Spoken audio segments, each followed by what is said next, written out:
La deuxième chose, c'est tu ne maîtrises pas tes émotions en match. L'émotion, c'est vraiment le nerf de la guerre en match. L'émotion et la concentration, c'est les deux batailles vraiment que se livrent réellement deux équipes ou des joueurs entre eux. Si on prend par exemple le tennis, qui est un sport justement très intéressant d'un point de vue de la concentration et de l'émotion, c'est que le tennis, ça te montre ce qui se passe d'un point de vue collectif, d'un point de vue individuel, même dans des sports comme le rugby, le foot, etc. C'est qu'en fait, il y a un joueur qui a une émotion A, un joueur qui a une émotion B. Imaginons que le joueur, un joueur A, un joueur B, imaginons que le joueur A, il ressente de la colère parce qu'il est un petit peu déçu de ce qu'il est en train de produire ou de la tournure des événements, qu'il a du mal à gérer. Le joueur B est tout de suite mis dans des bonnes conditions. Pourquoi? Parce que le joueur A, cette colère va le faire justement voir le match à travers les lunettes de la colère. Donc c'est-à-dire que tout ce qui va lui apparaître devant les yeux va renforcer sa colère. Parce qu'il a décidé simplement, entre guillemets, de laisser cette colère s'exprimer. Donc c'est-à-dire que tous les coups qu'il va faire, bim, il va taper fort dans le filet. Il va taper fort en dehors du terrain. Donc en fait, la colère, elle va peut-être augmenter la puissance de ses frappes, mais elle va diminuer la puissance de sa précision. Elle va peut-être le faire aller dans des zones de choix, de jeu, qui vont être un petit peu trop challengeantes tout le temps. C'est comme t'es énervé, vas-y, je tente, je m'en fous.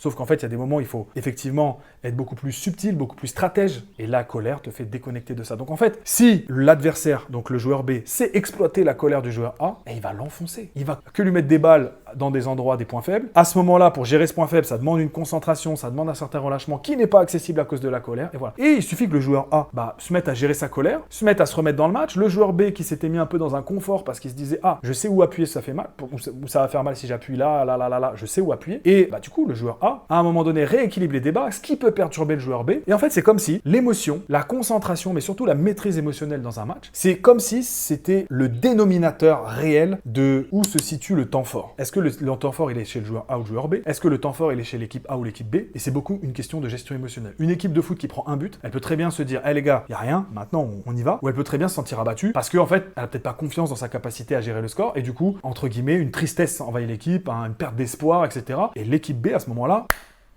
si elle est un petit peu tenace ou un petit peu, on va dire, ambitieuse, elle va venir appuyer là où ça fait mal. Et voilà. Donc l'émotion sur un terrain, c'est le nerf de la guerre. Donc si tu ne maîtrises pas tes émotions, ne t'étonne pas de ne pas être à ton 100% de potentiel. C'est impossible. Si tu veux d'autres conseils de ce type, abonne-toi et clique sur le lien dans ma bio.